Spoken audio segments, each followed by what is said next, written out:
Hello दोस्तों, मैं भंवर सिंह और आप सभी का मेरे सुर तरंग चैनल पर स्वागत है। आइए दोस्तों, आज आपको एक और ऐतिहासिक रोचक कथा सुनाने जा रहा हूं। जी हाँ दोस्तों, ये बात है 1564 की। उस समय भारत पर अकबर का शासन था। अकबर, जिनके वहां 9 रत्न थे, उनमें से एक थे तानसेन। कहते हैं तानसेन जैसा संगीतज्ञ आज दिन तक दुनिया में न हुआ है, न शायद कोई होगा। वो जब गाते थे तो समा बंध जाती थी और बहुत बड़े गायक थे। आपको ये भी पता है कि अकबर और महाराणा प्रताप के बीच में काफी समय तक संघर्ष चला। महाराणा प्रताप ने अधीनता स्वीकार नहीं की, घाटी का युद्ध भी हुआ और उसी दौरान अकबर बहुत बेचैन रहने लग गया था महाराणा प्रताप को लेकर के।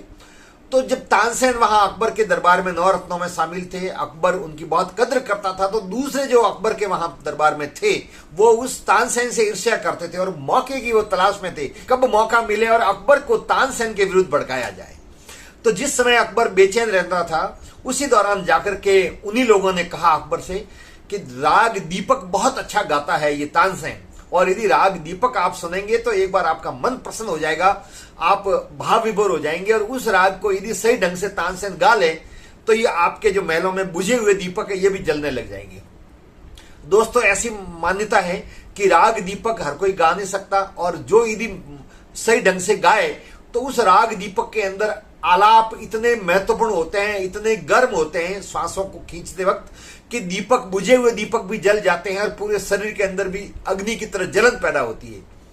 अब क्या था, अकबर ने तानसेन को बुलाया, तानसेन को बुला करके राग दीपक गाने के लिए कहा, लेकिन तानसेन ने बड़ी विनम्रता के साथ मना किया कि साहब, एक तो मौसम नहीं है, उसके गाने का समय नहीं है, दूसरी बात राग दीपक गाना बहुत कठिन काम है, ऐसा गाने पर मेरे पूरे शरीर में जलन पैदा होगी, उसके लिए फिर मुझे बारिश में भीगना पड़ेगा और अभी बरसात का मौसम है नहीं। लेकिन अकबर था, मानने वाला कब था, उसने जिद की, तो फिर मजबूर होकर के तानसेन ने वहां पर राग दीपक गाया। महलों के अंदर, दरबार के अंदर जो बुझे हुए दीपक थे वो भी जल उठे, और तो उसने इतनी तन्मयता के साथ में जब राग दीपक गाया तो तानसेन के पूरे शरीर के अंदर अग्नि की तरह जलन पैदा हो गई, जलने लग गया पूरा शरीर। तो दोस्तों, राग दीपक गाने के बाद में जब शरीर के अंदर पूरी अग्नि की तरह जलने लगता है पूरा शरीर, तो उसमें फिर बारिश के पानी से ही शरीर को शांत किया जाता है, ठंडक पहुंचाई जाती है। लेकिन बारिश का मौसम था नहीं।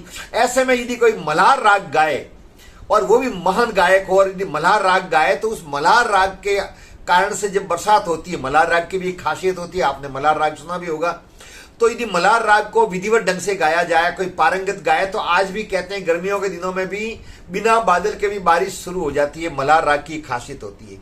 अब उस जमाने के अंदर गुजरात का एक जाना माना शहर जो 2500 साल पुराना उसका इतिहास है, जहां से हमारे वर्तमान भारत के प्रधानमंत्री माननीय नरेंद्र जी मोदी साहब ने जन्म स्थान है, बड़नगर, जो गुजरात का महसाणा जिले के अंदर बहुत बड़ा ऐतिहासिक शहर है। उस बड़नगर के अंदर जहां से नरसिंह मेहता थे, नरसिंह मेहता दोस्तों भगवान श्री कृष्ण के परम भक्त और महान कवि हुए गुजरात के, जिनके बारे में गुजरात में बहुत सारी लोक कथाएं, बहुत सारे भजन आपको सुनने को मिलेंगे। तो नरसिंह मेहता के पड़पोती अर्थात नरसिंह मेहता की बेटी थी, उसका नाम था कुंवरी, और कुंवरी की बेटी थी शर्मिष्ठा, और शर्मिष्ठा की 2 जुड़वा बेटियां हुई, जिसका नाम था तारा और दूसरी का नाम था रीरी। तारा और रीरी दोनों ही उनकी परंपरा के अनुसार भगवान श्री कृष्ण की परम भक्त थी और राग मल्हार की बहुत बड़ी गायिका थी। और जब वो राग मल्हार गाती थी तो उसी समय बारिश आनी शुरू हो जाती थी। तानसेन को उनका पता था कि वो 2 बहनें हैं जो बहुत मल्हार राग बढ़िया ढंग से गाती है और उनके गाने पर बारिश शुरू हो जाती है। तो जब शरीर के अंदर तपन होने लग गई, अब वो राग मल्हार किससे गवाएं, तो जब उनको पता लगा कि वड़नगर के अंदर 2 बहनें और बहुत अच्छी गायिका हैं और उनके गाने से, राग मल्हार गाने से बारिश शुरू हो जाती है, तो वो घूमते घूमते वड़नगर आए। यहाँ आने के बाद में तारा और रीरी से मिल करके उन्होंने अनुरोध किया। उनका अनुरोध स्वीकार करते हुए दोनों बहनों ने बड़े ही भावपूर्ण तरीके से राग मल्हार गाया। तो दोस्तों फिर क्या था, जैसे ही राग मल्हार गाया, घुमड़ घुमड़ करके बादल आने लग गए और रिमझिम बारिश शुरू हो गई। और उस बारिश के अंदर जब तानसेन ने स्नान किया तो राग मल्हार के कारण से हुए बारिश की शीतलता के कारण से उनका पूरा शरीर शीतल हो गया, जलन कम हो गई और बहुत सुकून मिला। तो गाने से पहले वचन लिया गया था तानसेन से कि ये बात आप जाकर के किसी को बताएंगे नहीं, यहां तक कि बादशाह को भी नहीं बताएंगे, वरना वो वहां बुलाएगा। और वो दोनों बहनें वो भगवान के सामने ही राग मल्हार गाती थी, किसी राजा के अथवा किसी व्यक्ति के सामने नहीं गाती थी। तो फिर वचन दिया था तानसेन ने, और फिर तानसेन वहां वापिस चले गए दिल्ली, अकबर के दरबार में पेश हुए। तो दोस्तों अकबर ने जब तानसेन को वापिस स्वस्थ शरीर के साथ में देखा तो उन्होंने उनसे पूछा, तो तानसेन ने इधर उधर की बातें की। जब उनको धमकी दी गई मारने की, तो मजबूर होकर के तानसेन ने फिर उनको तारा और रीरी का नाम बताया और उनका पूरा परिचय दिया। अब क्या था, अकबर बादशाह था, उसने तत्काल वहां से, उस समय गुजरात था वो अकबर के अधीन था, मुगलों के अधीन था, तो अकबर ने गुजरात का जो सूबेदार था उनको फरमान भेजा, दोनों बहनों को दिल्ली बुलाने के लिए कहा। लेकिन दोनों बहनों के पास में जब फरमान गया तो दोनों बहनों ने स्पष्ट मना कर दिया कि हम भगवान के सिवाय किसी के सामने राग मलार नहीं गाती। खूब समझाया, ये होगा वो होगा, लेकिन जो होगा मंजूर है, लेकिन हम दिल्ली नहीं आएगी। आखिरकार दोनों बहनें दिल्ली नहीं गई। जब अकबर तक ये संदेश पहुंचा तो अकबर बहुत आग बबूला हुआ। उसको गुस्सा आया कि इतनी उनकी हिम्मत कि मेरे फरमान को भी नकार दे। फिर उसने वहां से एक फौज भेजी। पास में जब फौज पहुंची तो जैसे तारा और रीरी को पता लगा कि अकबर ने फौज भेजी और यहाँ पर लूटपाट करेंगे, लोगों की, निर्दोष लोगों की हत्या करेंगे, तो उन दोनों बहनों ने कहा कि इससे तो बेहतर है हम ही अपना जीवन लीला समाप्त कर लें।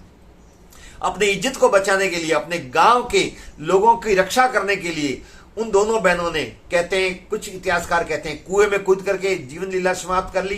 कुछ इतिहासकार ये भी बताते हैं कथाओं में कि जहर खा करके उन्होंने जीवन लीला अपनी समाप्त कर ली। लेकिन ये बात सत्य है कि दोनों बहनों ने अपने जीवन लीला को समाप्त कर दिया और फिर जो फौज थी वो खाली हाथ वापिस वहां पर लौटी। दोस्तों, वो इस दुनिया से चली गई, लेकिन आज भी उनका नाम अमर है। गुजरात सरकार की तरफ से प्रतिवर्ष यहाँ पर तारा और रीरी के नाम से साहित्य में पुरस्कार दिया जाता है, कार्यक्रम आयोजित किया जाता है। उनकी याद में वडनगर में जो आप देख रहे हैं ऐतिहासिक स्मारक बना हुआ है और आज भी उनके प्रति लोगों के मन में बहुत श्रद्धा, और गुजरात के ही नहीं भारत भर के लोगों के मन में बहुत श्रद्धा और सम्मान का भाव है। तो दोस्तों, हमारे यहाँ पर ऐसे एक से एक बढ़कर के ऐसे संगीतकार हुए हैं, ऐसे गायक हुए हैं, ऐसी गायिकाएं हुई है और ऐसे खुददार और स्वाभिमानी लोग हुए हैं कि जिन्होंने मौत को कबूल कर लिया लेकिन मुगलों के सामने जाकर के गाना स्वीकार नहीं किया।